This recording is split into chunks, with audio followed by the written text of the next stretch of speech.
ម្នាក់នេះគ្មានចង់បានអ្វី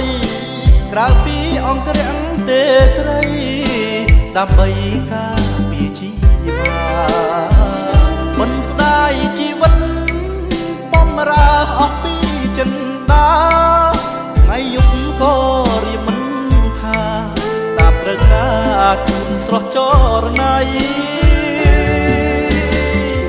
អង្គរៈបងនេះមានចិត្តស្មោះស្ម័គ្រការងារបងមិនបដោប្រាំងទោះលំបាកធ្ងន់យ៉ាងណាការពីនួនអ